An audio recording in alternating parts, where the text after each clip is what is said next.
या सगळ्या गोष्टींची माहिती या दरम्यान आपल्याला दिली जाते। त्यासोबतच डिजिटल व्यवहार कसे केले पाहिजेत आणि त्या डिजिटल व्यवहारावर आपला काय फायदा आहे हे सुद्धा या दरम्यान सांगितलं जातं। गव्हर्नमेंटच्या ज्या वेगवेगळ्या प्रकारच्या योजना आहेत, आर्थिकच्या योजना असतील, बाकी सगळ्या योजना आहेत, त्याच्याविषयीची माहिती या प्रशिक्षणाच्या दरम्यान तुम्हाला दिली जाते।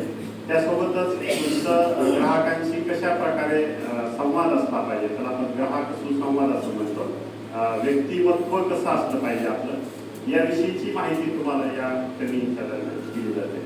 आणि जे ट्रेनिंगमध्ये नाही ते आम्ही ॲडिशनल असं देतो की फक्त इथं बसून शिकायचं, प्रॅक्टिकल करायचं आणि स्वतःच्या शरीराचं काय करायचं असा विषय आमच्या लक्षात आला, म्हणून आम्ही पहिल्या बॅचेसपासून 1 तासाचा खेळ तुमचा ग्राउंडवर सगळ्यांना अगदी मोकळा दिलखुलास खेळ खेळण्यासाठी आम्ही तुम्हाला बाहेर घेऊन जातो आणि त्यानंतर सगळेजण तुम्ही सगळं डोक्यातलं विसरून घरी जाता, आनंदाने घरी जाता, असा तो एक भाग आहे शेवटचा।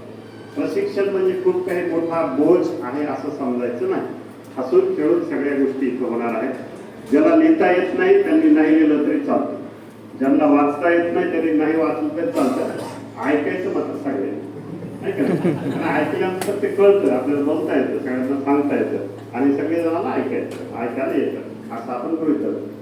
तर त्याकरता अगदी फ्रेश माइंडने यायचं, फक्त प्रामाणिकपणाने सगळ्यांनी 10 वाजता येऊन पण इथं सुरुवात होते, थोडा वेळ लागतो, प्रत्येकाला लाईन लागेल। संध्याकाळपासून आपण 2 वेगवेगळे गट करणार आहोत, 2 कॉम्प्युटर वेगळे करणार आहोत, म्हणजे गर्दी होणार नाही अशी, त्यामुळे तोही थमचा एक भाग आहे। म्हणून सगळ्यांनी वेळेवर येणे आणि वेळेवर जाणे आणि मधल्या तासामध्ये 1 तास आपण जेवणासाठी सुट्टी देणार आहोत। जे शहरांमध्ये आहेत ते जेवण करून येऊ शकतात, जे बाहेरचे आहेत तिथं भरपूर बाहेर पटांगण आहे किंवा इथे कुठे तुम्ही बसू शकता, खाली पाण्याची व्यवस्था केलेली आहे।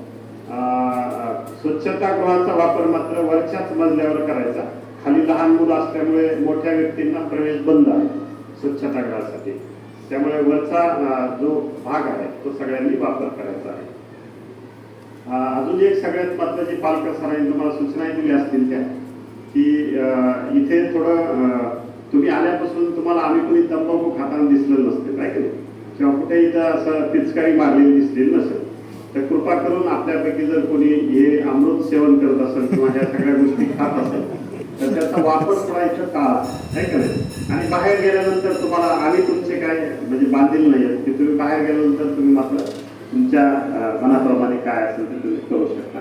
तर या प्रिमायसेसमध्ये थोडं 5-6 दिवस जर आपण टाळलं त्या सगळ्या गोष्टी आणि भविष्यात जर त्या कायमस्वरूपी जर टाळल्या तर आमच्या या भवनाचं ते चांगलं आणि यश आहे असं आपण समजू।